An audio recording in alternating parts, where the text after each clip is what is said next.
Despite all of the controversy and criticism surrounding Pokémon Sword and Shield prior to their release, they have proven to be pretty fantastic games overall, with some people even calling them the best Pokémon games in the series. However, even though I am definitely in the camp of people that think Pokémon Sword and Shield are amazing, there are some huge missed opportunities that these games had that would have made the experience just that much greater, and that is exactly what we're going to talk about in today's video. Now, rather than being a personal wish list of things that I wanted in the games that didn't make it, this list is going to consist of things that could have very much been in the game given the context of everything, and I personally think would have made the games a lot better, but for one reason or another, it just did not shake out that way in the actual games themselves. It would have been amazing to see these things in the game, and I am slightly bummed that they weren't included, so without any further ado, let's go ahead and take a look at 5 huge missed opportunities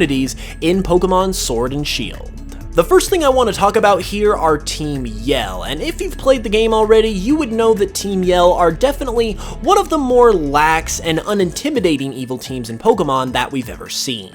However, rather than talk about how they could have been more evil or intimidating or just more hardcore in general, there is one specific dynamic about them in the game that I want to touch on, and that would be their relationship with the gym leader, Piers. Piers is the Dark-type gym leader of Spikemuth and also Marnie's older brother, but in addition to those two things, he is also the, in effect, leader of Team Yell. And the fact that he is not only a gym leader, but is also the leader of the evil team in these games, I thought was really cool, and that is something that hasn't been done since literally the first generation with Giovanni and Team Rocket. However, even though this dynamic was present within the games, it really didn't amount to anything. Because Team Yell are a rather unintimidating bunch and they really don't do a whole lot to really jeopardize the region and its safety, other than making your Pokemon journey a little inconvenient, the whole dynamic of Piers being both the leader of Team Yell and the gym leader went largely unused, which I think is a crying shame. If Team Yell had been a little bit more evil and intimidating, that would have allowed Piers and his double leader dynamic to really take shape and really make something of itself, which I think would have been amazing to see within the game, specifically within the plot. Like I said before, I know we have seen this kind of thing before, and I know Team Yell kind of has their own character to them that makes them unique, but overall I did think they were one of the weaker points of the game, and I think having this double leader dynamic for Piers' character play a little bit more of an important role in the games overall would have made for that much better of an experience. Next up is something that I am actually genuinely surprised to see is not in Pokémon Sword and Shield, and that would be the presence of Looker. Looker is a character that nearly everyone was certain was going to be in these games, not only because he has been in every single Pokemon game since he has debuted into the franchise back in Pokemon Platinum, but also because he's a detective, and detectives as a whole are something that have a lot of roots in English and European culture. Not only that, but I have also mentioned myself several times that Looker is also based appearance-wise on David Tennant's version of the Doctor in Doctor Who, which is a British staple, so all of the signs pointed that Looker was absolutely going to be in these games in some way, shape, or form, but for whatever reason, that did not happen. And honestly, even though we have seen Looker a lot in the games over the years, I think it was a missed opportunity to not include him in the games, because not only would he have been a perfect fit in Sword and Shield, but also anytime you bring a character like him into a game that brings a lot of mystery and allure and intrigue with him in whatever he's involved in, it only can make for a better experience in that section of the game. Things like the Looker missions from Pokemon X and Y, tracking down the 7 sages from Pokemon Black and White, or even tracking down the Ultra Beasts in Pokemon Sun and Moon, Looker could have brought something comparable to that to Sword and Shield, but because of his lack of inclusion,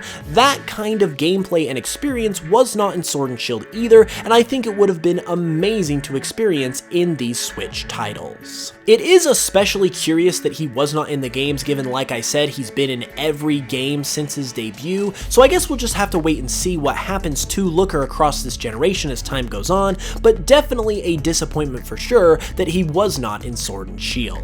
Up next is something that I talked about in my best and worst things about Pokemon Sword and Shield video, and this is definitely one of the worst things in my opinion, and that would be the post-game. Now, of the 5 selections on this list, I would say that this one is the most personal because, honestly, from the ground up, every Pokemon game has the chance to have a great post-game, and I personally think it's a really important part of the game overall. And the reason why I think it was a missed opportunity for Sword and Shield is because the post-game content in this game is pretty dang brief, to say the least. The games did have a post-game story as opposed to a bunch of activities, but that story does not go on for long at all. It actually ends really quickly, and once you're done with that, you're pretty much done with all that the post-game has to offer. Now, this has been somewhat of a problem in recent Pokemon games, so I can't necessarily say that it's unexpected, but the fact that they even went to the trouble in the first place of putting any kind of plot in the post-game at all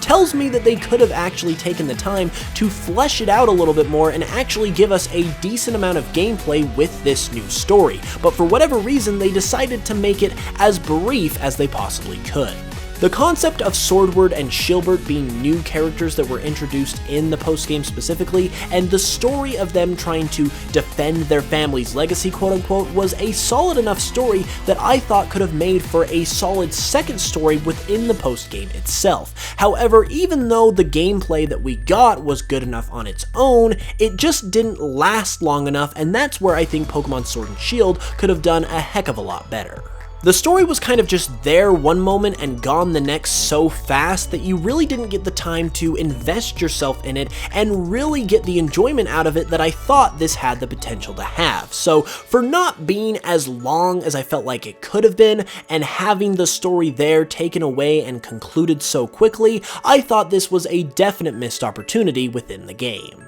The fourth pick on this list is something that I think a lot of people can concur with, and that would be the lack of any kind of Kalos Connection in these two titles. When Pokemon Sword and Shield were first revealed and it was confirmed that this region would be based on the UK, a lot of people got hopeful that we might be able to go back to the Kalos region because France, which Kalos is based on, and the UK are so close together in real life. And even though I wouldn't go so far as to say that not having an entire second region within a game is a huge missed opportunity, because that is a lot to ask for, given the context and the relationship between these two regions, I would say that the opportunity was there nonetheless. Even if you give Game Freak a pass on the whole second region thing though, there was still monumental opportunity given the close proximity of these two regions to have some kind of connection between them, whether that be characters from the Kalos region appearing in Pokemon Sword and Shield, or something along those lines to really show that these regions are close together.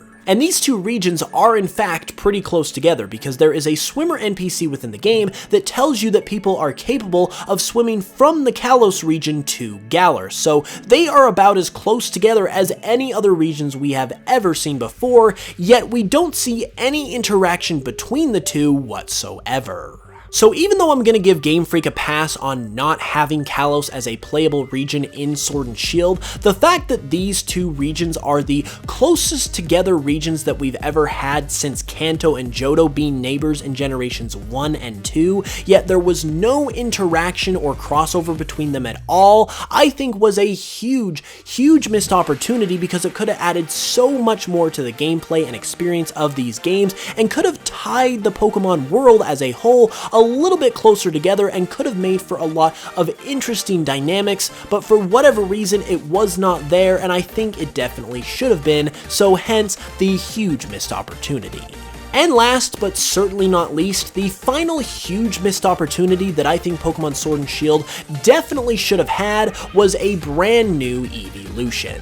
Now, a new evolution is the type of thing that fans want to see every generation, so you could say that I'm a little bit biased here, but bias aside, Game Freak had an absolutely golden opportunity to include a new evolution in these games, and for whatever reason, they just didn't take it. First off, prior to this generation, every new evolution that's ever appeared has appeared in an even-numbered generation. We got Espeon and Umbreon in Generation 2, we got Leafeon and Glaceon in Generation 4, and we got Sylveon in Generation 6. So coming into Generation 8, everyone was expecting to see at least one new Eevee evolution. However, even if you're someone who doesn't buy into the whole pattern argument, there is still a ton of reasoning as to why we should have had an evolution in Pokemon Sword and Shield. In addition to the new evolutions being introduced in even-numbered generations, they are also almost all of the time introduced in pairs, and those pairs, as far as their types are concerned, counteract each other. You've got Espeon and Umbreon in Generation 2 with the Dark and Psychic type, and you've got in Generation 4, Leafeon and Glaceon with their Ice and Grass types. However, in Generation 6, you only have Sylveon and its Fairy type, so in Generation 8, you could have introduced another single evolution to pair up with Sylveon and have its type counteract Sylveon's Fairy type.